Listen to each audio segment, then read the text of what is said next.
I'm going to now call this subcommittee meeting of the LAE Earned Autonomy Subcommittee meeting to order. The purpose of this meeting is to review the Earned Autonomy Framework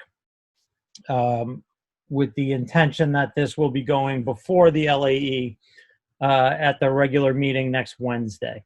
So that said, I will turn this over. Well, let me just ask first, Pat, do you have any questions at this point? All right, John, I have a confession. Yep. Believe it or not. I didn't read everything. I didn't go through everything thoroughly like I usually do. So I apologize for some of the questions that I may have as you're going through the explanation. Yeah, no issues there, Pat. I appreciate that. And I know you had several questions the last time they presented, and you'd reviewed all of that thoroughly at that point. So this is functionally an update on what's changed since then. So okay, I think it would be, yeah, right up to speed. So appreciate that. So that said, I'll turn it over to Maddie and Grace, and Kinnan, also appreciate your presence here. Great, thank you so much. So I'm going to, are you able to hear me okay? Great. And also, I'm hoping to get started sharing my screen in 1 minute. There we go. Are you all able to see the PowerPoint presentation? Perfect. So thank you again so much for inviting CPRL to present to the subcommittee meeting this afternoon. So as John previewed, we are excited to share with you an update on the work that we've been doing since we last presented to the LAE board in May. And that we'll also start to talk through not only the work that we've been doing, but how we envision that the district and the LAE board will continue to carry forward this work over both the coming months and the coming years. For those of you who did participate in the Joint Steering Committee meeting about a week ago now, this will hopefully all sound very familiar and very in line with what you've already heard. But if additional questions come up, once you've sort of had some time to reflect and whatnot, we certainly welcome additional questions. So here you see a brief agenda for our time today. First, we will start by discussing the revisions to the dashboard that we made in response to feedback that we received at the last LAE meeting, as well as conversations we've had with members of the Joint Steering Committee, which, as we've mentioned, represents a pretty broad cross-section of the Lawrence community. Second, we'll provide a quick overview of the business rules that are going to be used to actually collect the data that will be used in the dashboard. Next, we're going to talk a bit about target setting, score conversion, and score aggregation. And I know that this is a topic that has come up in several of our prior conversations. When we initially shared the dashboard, a lot of folks very understandably had questions about how does all this information get used, how does it come together? And this is going to be our chance to share a little bit about that. We'll then turn to a preview of a potential design for a public-facing snapshot. This will, as we've talked about before, it'll ultimately be up to the LAE board, both sort of how much information and what the information looks like that is shared with the public. But this is a first draft of kind of a mock-up of what this could look like. We'll then talk about some provisional annual timelines that the district may want to use to sort of continue moving this forward. And then we'll conclude with some next steps, as well as importantly, open it up to questions from all of you. So with that, I will turn to slide 3. So now, last time we presented to the LAE board in May, we walked through the dashboard Excel document in detail. Since that time, we are really grateful to have had the opportunity to have one-on-one conversations with both district members, district representatives, members of the Joint Steering Committee, as well as ourselves think through how we can incorporate some of that feedback. So as you can see on this slide, we really focused our efforts around a couple recurring pieces of feedback that we found really spot on and incredibly helpful. First is enhancing the usability and ease of interpretation for both the district and principals. We heard a lot about wanting to make sure that the tool, in an effort to capture a ton of information, was also not overwhelming and was organized in a way that would be most accessible. We heard feedback around capturing school level actions and outcomes. In other words, let's make sure that the information in the dashboard is really reflective of school level performance and is not more reflective of events or initiatives happening at the district level or perhaps throughout the entire Lawrence community. And finally, ensuring feasibility of data collection. That was definitely a recurring theme throughout all of our conversations. So in response to this feedback, we've made some considerable adjustments. And I believe that you all should have received, I believe Brianna circulated on Monday or Tuesday an updated draft of the dashboard in case you're curious to see sort of how particular indicators have changed. But at a high level, what we did was we decreased the total number of indicators by almost 50% in order to improve the usability. We really, again, focus on indicators at the school level, and then ultimately the idea here is to position the district to really both streamline the data collection and streamline the data analysis. So turning to the next section, as I previewed, the business rules are really how all of the information in the dashboard will be collected. And as John mentioned, there's certainly no expectation that folks reviewed the entire manual ahead of time. And this is really an attempt to kind of give a quick glance of, all right, if I open up the section on business rules, what kind of information is presented there and how is it organized? So here you see an example of a couple business rules that are included in, I believe it's section 6 of the manual. And you'll see that this is really, each business rule is tied to a specific indicator. And if you look at the middle column titled methodology, that sets forth in, depending on who you are, perhaps painstaking detail, really how the calculation of that indicator will take place, whether it's tied to quality review metrics, whether it's tied to survey questions. And the idea here is that this level of detail will make it so that there aren't decisions that have to be made. The person that is calculating an indicator score doesn't have to say, well, do I look at that? Do I look at this? What do I do? Instead, it's really just following instructions that are set forth here. And so with that, I think if it's all right with you guys, we will keep going through the presentation. If anyone has a question at any point wants to jump in, but otherwise we will definitely open up for questions at the conclusion. So with that, I will turn it over to my colleague, Grace. Great, thanks so much, Maddie. As Maddie noted sort of at the beginning of our presentation, lots of folks have had questions throughout this process. I'm sorry to interrupt you. I want you to keep going. I just want to note Ventura Rodriguez has joined us. We have the full subcommittee here now.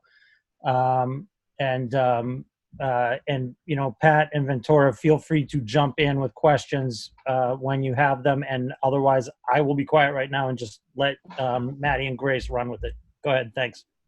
Maddie, could I ask a question on the previous slide? Of course. This may seem like a dumb question, but I was just reading under methodology, I was just reading the first one. The review team evaluates the use of structures, etc. Who is the review team? Is that a district group? That's a great question. So the current framework contemplates the use of an external review group. DESE at the state level contracts with a couple of different organizations depending on the district who are really experts in conducting quality review processes and ensuring that the rubric that they're using is aligned with DESE's turnaround priorities. So in this case, the rubric or entire quality review process by the School Empowerment Network, known as SEN, and that's an organization that has already been completing quality review processes in a couple schools thus far. All right, thank you. And one more thing, I was really thrilled to see you reduce the indicators by almost 50%. Because as a retired principal, I looked at all those indicators and I said to myself, good God, I don't know how I would ever be able to handle something like that. So that is a big plus. I want to thank you in advance for that. Great. Okay, I'm all done. You can continue. No, thank you. Keep the questions coming. We're happy to answer them. Yes, absolutely. And totally agree. I'm also thrilled to see the number of indicators go down.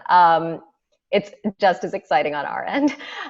So as I was saying, as Maddie sort of previewed as we were launching our presentation today, a lot of folks have had questions about how this dashboard is actually going to work in practice. How are these scores going to be generated? How is my school going to know how it's doing in each of these domains that we've been talking so much about? So we're hoping to answer some of those questions over the next few slides, where we're going to focus on target setting. Second, how raw scores are going to be converted into these simplified 0 to 4 scores. And then third, how these scores are ultimately going to be aggregated for each of the 8 domains, as well as for their subsets, the categories. So let's jump right into target setting on slide 8.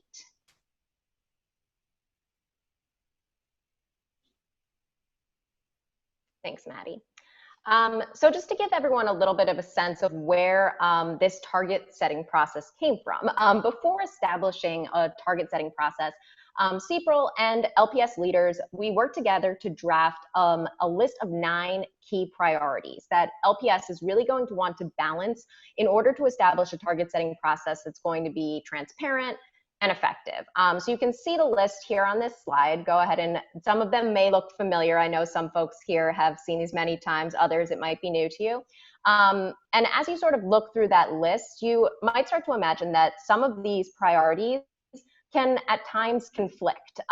For instance, if we set targets that are too ambitious, the targets are going to become difficult to attain. And likewise, if we sort of give the task of setting targets to district leaders, the process becomes more time consuming for that group of stakeholders, while maybe becoming a little bit of a lighter load for principals, and vice versa if the roles were reversed. So sort of as a result of looking at this list, we came to realize a really careful balance, and some strategic trade-offs are going to sort of need to be established. So we aimed to work through that with the approach that I'm going to describe on the next slide. So to drive this balance among the priorities, CPRL went ahead and we mapped that list of 9 that you just saw against a group of concrete potential approaches to target setting. So essentially we thought about what could this target setting process look like, and we tried to sort of map out each one of those approaches. And after sort of discussing these options with LPS leaders and some JSC team members, the district is now planning to form a target setting working group in fall 2020. And this group is going to be responsible for drafting those initial targets for the district. The working group is going to be comprised of district level and principal representatives from all grade levels, from early childhood up through high school. So we really cover our bases in terms of who's represented in this team.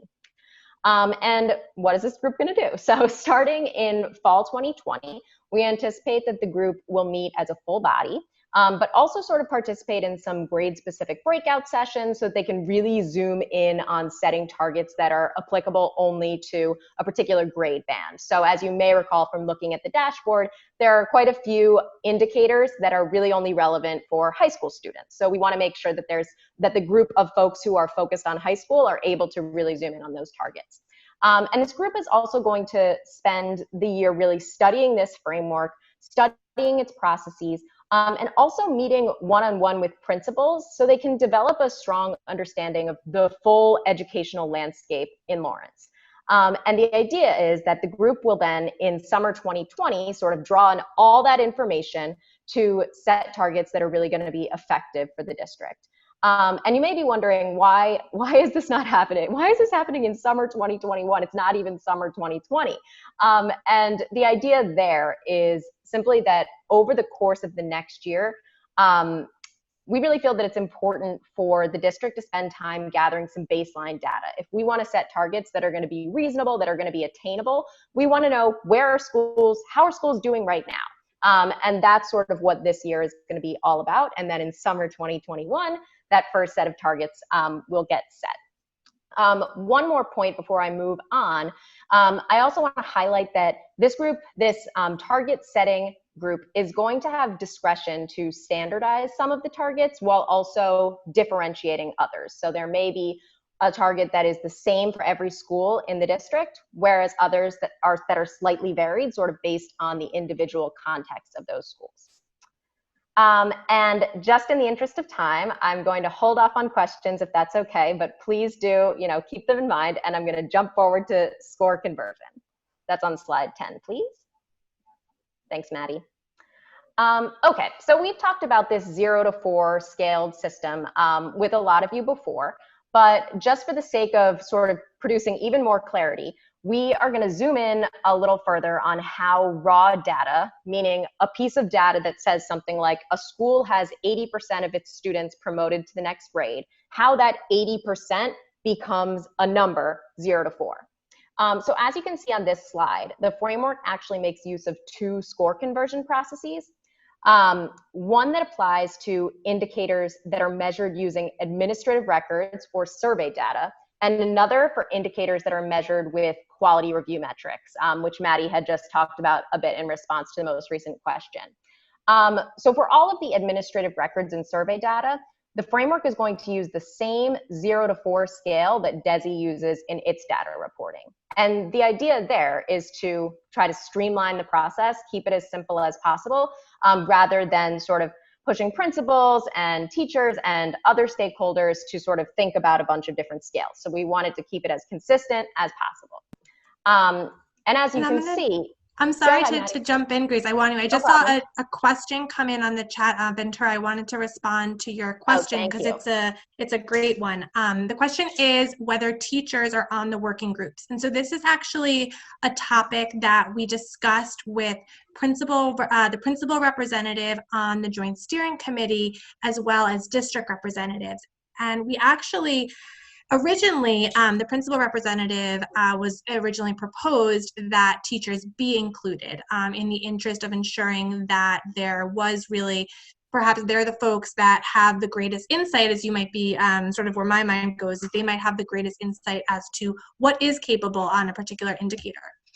Ultimately, the group that was discussing this decided that in thinking about what would be the best use of each individual group's time, given the sort of amount of time and particularly learning process, I guess we call it a learning curve, that's needed to get folks up to speed on the target setting process, that it wasn't necessarily the best use of teachers' time, and instead that the principals who are participating in the target setting working group would be responsible for liaising directly with teacher leadership team members and perhaps other teachers and staff in order to gather information on the back end, but we wouldn't want to be putting the onus on teachers themselves to learn this process. And so I want to pause Ventura and just check if there's any other information that would be helpful on that, or any follow-up questions. And apologies, Grace. I want to respect that you said no questions. I was actually writing it so I wouldn't lose it, because I don't know, I don't have the slides in front of me. I'm following along with you. So it was more just trying to capture. Don't feel like you have to respond. I appreciate it, Maddie, but don't feel like you have to respond in the moment. I'm happy to go through, figure out a way to just capture my questions so I don't lose them. No problem. No worries. And we are just trying to be as mindful of your time as possible. So we're all trying to mind each other's time, I guess. But yes, please feel free to put them in the chat. Feel free to jump in. I'm just going to keep rolling if no one stops me, though. That's all right. Okay. Well, you know what? Sorry, since you opened that invitation, do you mind going back to slide 9?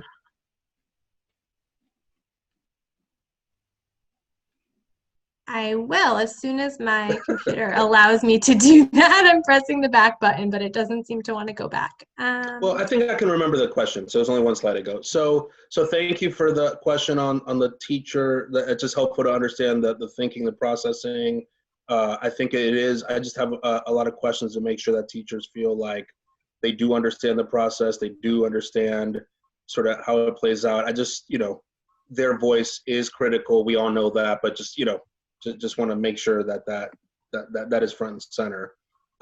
One question around, because I had a similar reaction, Grace, that you anticipated, I think, around why summer 2021, it seems like a long way off.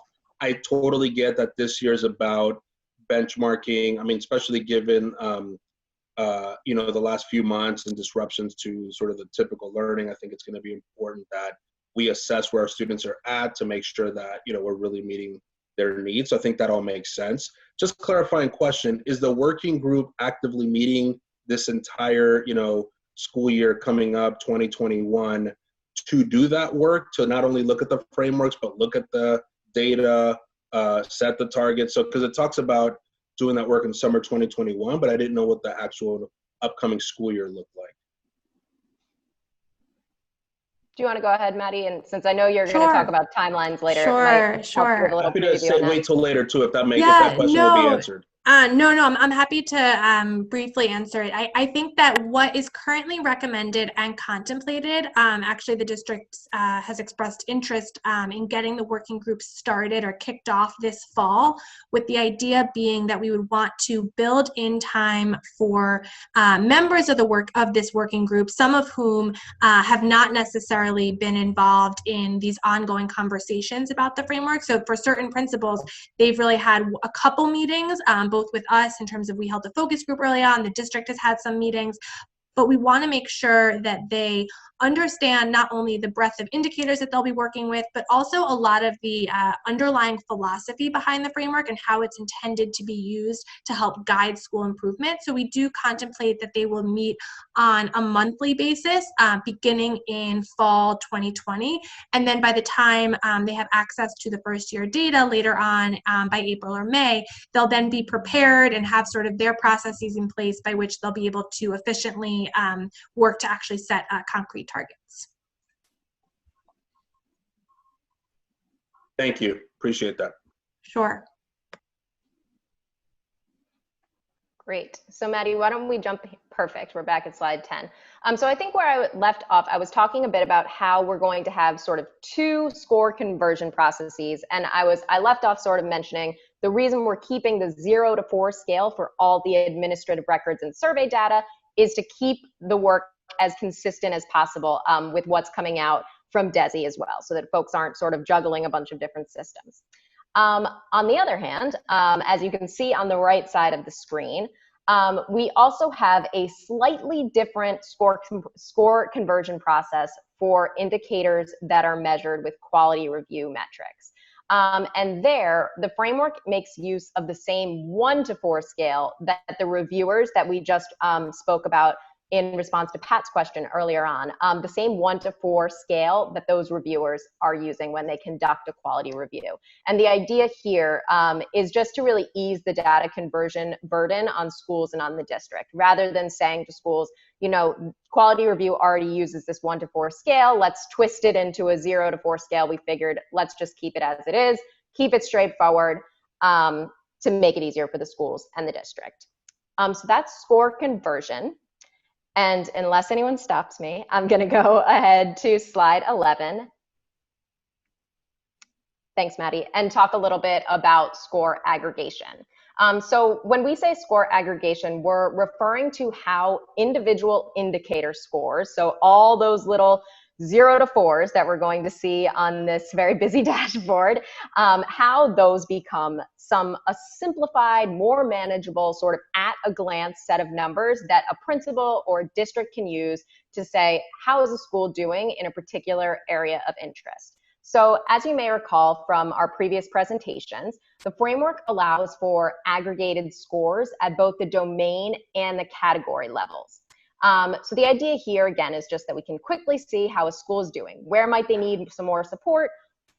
Where they're scoring high, where they're not scoring so highly, and where might they be all right without district support? So as a reminder of what this is actually going to look like in the dashboard, on this slide you see a screenshot of the academic experience tab.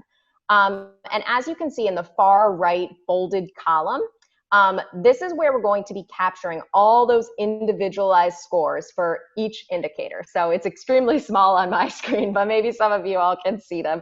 But the idea is that's going to be fully populated with all those 0 to 4s for each one of those indicators. And then in the gray box up at the top of that bolded right-hand column, we're going to have an aggregate score for academic experience as a whole. And that is essentially just an average of all the equally weighted indicators. And again, it's going to range from 0 to 4. So a principal, a district leader will be able to say to themselves, how am I doing overall in academic experience? And they'll just look right up at that average and they'll get a sense really quickly. Of course, they'll also then be able to dig down deeper into all of those sort of nitty-gritty indicators once they get a broader sense of how they're doing. Let's go to slide 12. Perfect. So here on slide 12, we also have a screenshot of a portion of the dashboard's overview tab, which you may recall from our previous meetings. So this tab is going to list all the domains: academic experience, school environment, family and community engagement, etc.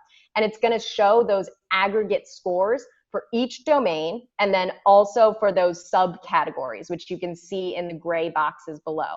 So I believe we explained in our last meeting also, those little black boxes, they will be filled in next to each domain, next to each category, to show how the school is doing, to show that aggregate score. So before I pause for questions, which I'm sure there are many because we're getting into the nitty-gritty details here, I just want to flag once again that the framework actually does not contemplate a single letter or a single number that sums up the school's performance across all the domains. And the reasoning there is just that a number like this is not necessarily informative for principals or for the districts. It doesn't really direct the principal to sort of dig into a particular domain where they may want to improve. And it also could have the effect of sort of encouraging a ranking or ordering of schools, which, as we've talked about before, is not something that the framework is really designed to do. So let me pause there, and Maddie and I will take any questions about score aggregation, about score conversion, and just let us know if you'd like us to go back to a previous slide.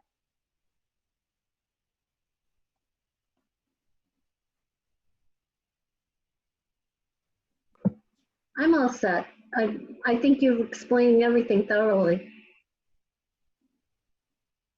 Oh, great. Yeah, I as well. I mean, I think this all makes sense. I like this kind of view. You know, just to state the obvious, like the work is in the target setting and in the data collection, and in the target setting, you know, in the sense that I think with the feedback that you all have received, you all have identified both the areas where we want to set targets and the ways that we can collect information. I really like using surveys as a way of qualitatively, you know, or using qualitative data. I also like I don't know how you framed it, but basically the external reviewer, you know, I think that's helpful, you know, as well, because it's another set of eyes.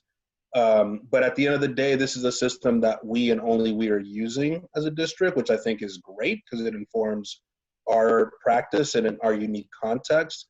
But again, the target setting is really critical, as you said early on, to ensure that it's both rigorous, but also, you know, just really focused on supporting improvement for Lawrence Public Schools. And so, again, it's just stating the obvious, but I think that's really where the work is, and just I appreciate how you all have explained it and just seeing how it all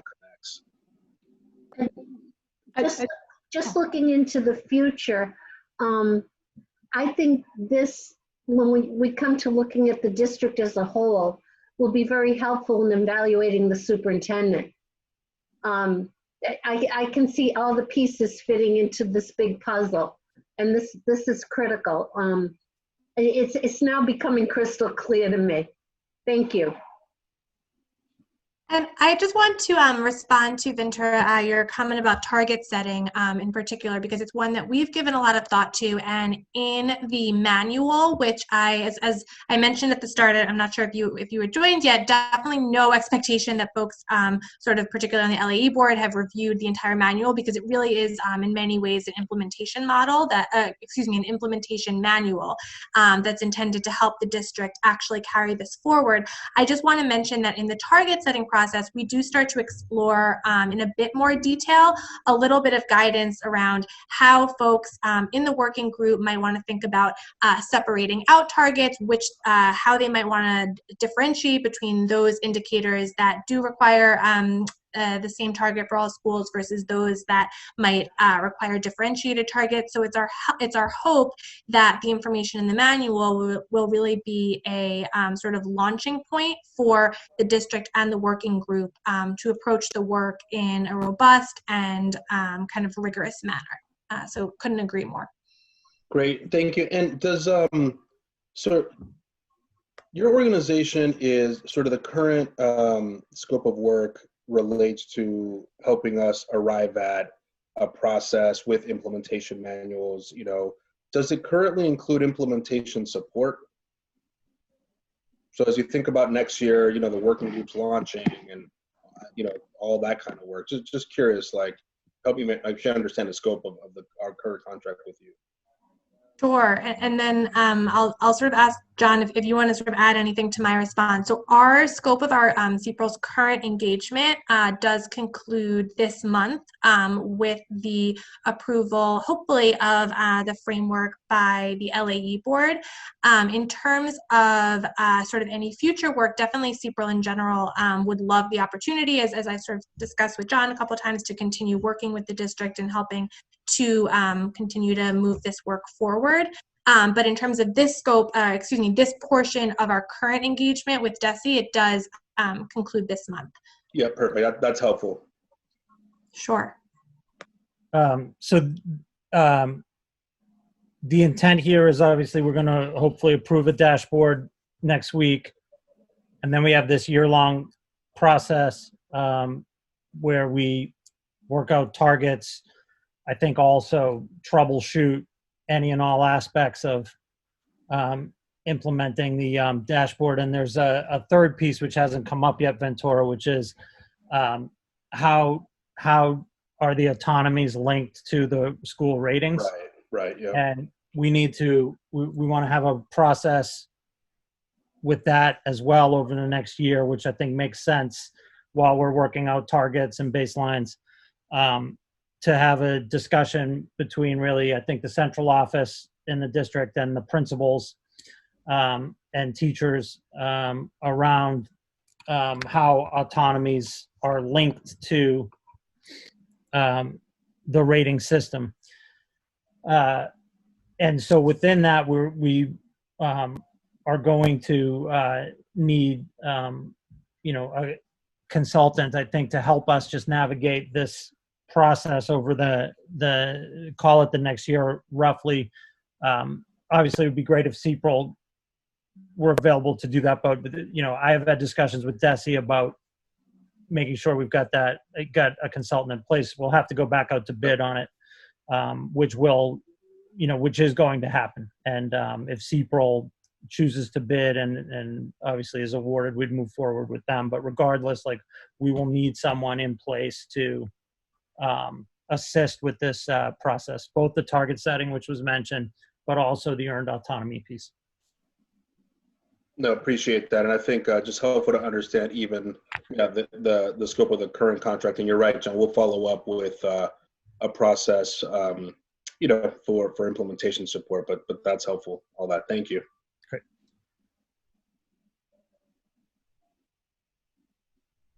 Okay, great. I just also want to mention Noemi's here. Noemi, I don't know if you have any questions. Actually, what I was going to say is I echo what Ventura was saying before about the assessment. My comment, and this is a compliment, is more about the structure of the assessment. A lot of the time when people create dashboard, they become very convoluted, and it actually takes time to decipher what the different measurements means. And this is something that is very clean, very easy to understand, and it's something that we can share with everybody in the community, and there will not be that many doubts about what it is. So I commend you for that job that you did. Thanks, Noemi. Great. Thank you. Maddie and Grace, do you have more you want to cover here? Or? Just Yes, a bit more, if that's okay. Yep. And to sort of respond to Noemi's point, we actually have been thinking about ways to make this information even more streamlined, even more clear. And so we're going to change gears a little bit, and hopefully this will be a breath of fresh air. And if you're like me and you've spent your whole day buried in Excel sheets, we are thinking about some ways that we could potentially present some of the information in this dashboard to the public, to communities, to families, in a way that's really going to be digestible and accessible. So to sort of, in the interest of that goal, we've made some mock-ups of some tools that we think could help the public potentially interface with some of the framework data. And the first of these is a public snapshot that the district could publish for each school. And the other is going to be a brief set of frequently asked questions. And here we are, we've got our public snapshot draft. Now, just as a preliminary note, I want to point out that this is a super preliminary recommendation. And before implementing a public-facing snapshot, we would absolutely recommend that LPS workshop some potential designs with community members, with families, with students, to make sure that the tool that is ultimately put forth is something that is really usable and that the community really wants to interface with. But still, sort of just as a form of inspiration, we thought it would be helpful to share this mock-up. And as you can see here, in this version, we are aiming to sort of show the public how a school is performing across the 8 domains. You can see that they're here in these sort of blue and orange boxes, and then they've got those little black boxes populated to show the scores.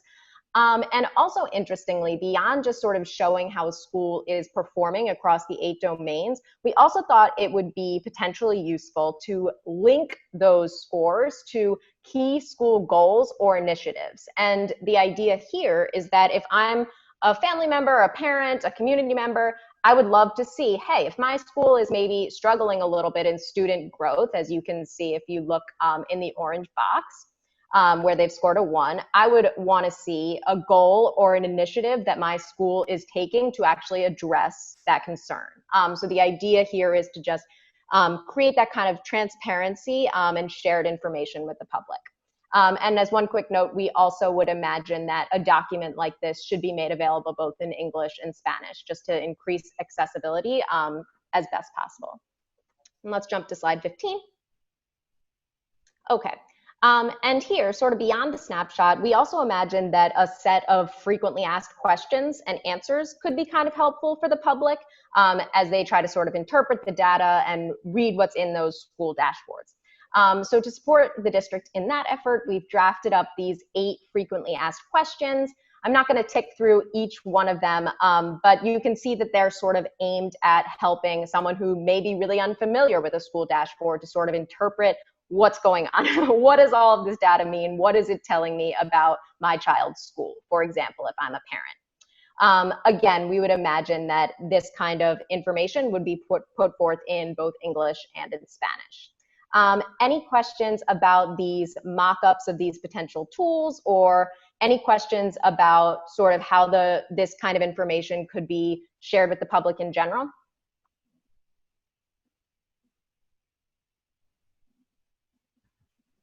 Questions, Ventura, Pat, Noemi? No questions. I think this is great, and I appreciate, the district looking at different, designs, and I think these questions are great. I think it's just we working with the district, just the community engagement around this, will be important. Just the information, the availability to answer questions, things like that, just will be important. But thank you. This is really helpful. I don't have any questions at this point. Thank you. I just love the school snapshot piece that you added at the end. That is really neat. The whole presentation was wonderful, and I think you guys did a fabulous job. Hoping that you can stay on as consultants, because I think you need to follow through with the project to the end, making sure that we're right on track with this. But thank you for an exceptional job, really. Oh, well, we really appreciate those kind words, and definitely have really enjoyed working with the district and you all on the project. Just in the interest, I'm going to keep going along. I feel bad because I have one more slide to share with you, and hopefully it won't change your impression at all. We have one more last section to go through, just in terms of timeline, because I do want to give the group a sense of the timeline that we're envisioning in terms of moving this forward. So what we've done here is you can see we've set forth what we labeled a provisional year 0 launch timeline. And really, as Grace mentioned earlier, the whole goal of this preliminary launch year is to use it as a data gathering period. So you're going to be understanding where are our schools now across these 8 domains, and that will then inform where resources will need to be focused, the types of targets that will be attainable yet ambitious, and then going forward, the school will be able to really start using the dashboard and associated tools diagnostically. So you can see here in the first bullet, we have September to October kicking off a process, as John alluded to, of really codifying the menu of available autonomies. That's a really important step so that eventually the framework can be used to inform the district's decisions around both additional supports and interventions on the one hand and additional autonomies on the other. You then see additional preparation for framework launch. That's things like we talked about in terms of getting folks to understand kind of what is the goal of this framework, how is it going to be used, how are schools going to be impacted by it. You can then see in March and April, we're contemplating when the data collection processes for all non-DESI indicators will take place. Those are things like the surveys that we alluded to, the quality review process. And then you can see that we have a sharing of these partial year 0 results. Eventually going down, you'll see I'm skipping through quickly, and feel free if anyone has questions on specific items to jump in. You'll see that then in July 2021, we envision that those targets will be set for non-DESI indicators. And what I want to do is flip to the next slide to show sort of one difference, because as you can see here, 0 to 4 scores are not yet being assigned. But then when you look at this provisional year 1 timeline, now we have this additional step in April to May that actually involves the calculation of the 0 to 4 indicator scores by comparing the indicator level data to the targets. And then you're able to see, did we meet the targets? Did we surpass it? Did it improve but not meet the target? And then the one other point that's worth mentioning is you might, at first glance, it might seem confusing as to why there's sort of 2 separate data collection processes. And the reason for that is because the DESI data, that's things like MCAS scores, et cetera, are not released, as you all know, until the following fall for the prior year. We don't think it makes sense to hold off on collecting sort of surveys or quality reviews on an academic year until the following fall, because one of the goals of this process has been to speed up the rate at which the district has access to a lot of school level information. And so because of that, we contemplate a 2-part data collection process. First in April to May, when they're able to gather a lot of the formative information, and then you'll finish the population, or excuse me, the district will finish the data population process the following fall. And so now I will wrap up with next steps before kind of opening it back up if there are any additional questions. So over the short term, we are continuing to review remaining feedback from the district, Joint Steering Committee members, as well as continuing to refine indicators on our, excuse me, not refine indicators, refine the manual on our end. We plan to present the framework to the full LAE board next Wednesday, I believe. And that's the short term. What's I think more interesting is over the medium term, is what we've termed it, from fall, winter 2020. And that's really during the fall, together with school leaders, the district will be codifying that menu of available autonomies. And then it's really, as Ventura has mentioned, kind of it's time to prepare for framework launch. And there's a lot that's involved in that.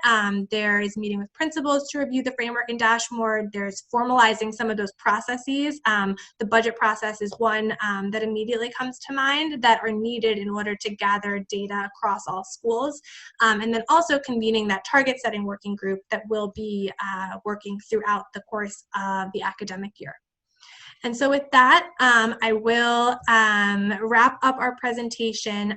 Really just also want to thank everyone again for everyone's incredibly valuable input. It's been so exciting for us to see how the framework progressed from the initial iteration that we shared with some folks to really gathering so much helpful feedback from all of you. So just really want to thank everyone.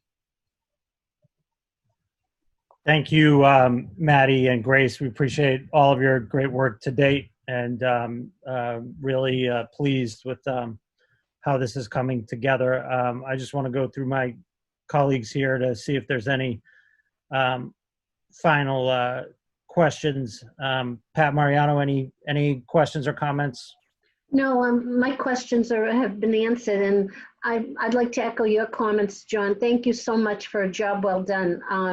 It's a great first step for us to move forward, and I think it's going to be extremely helpful in the district.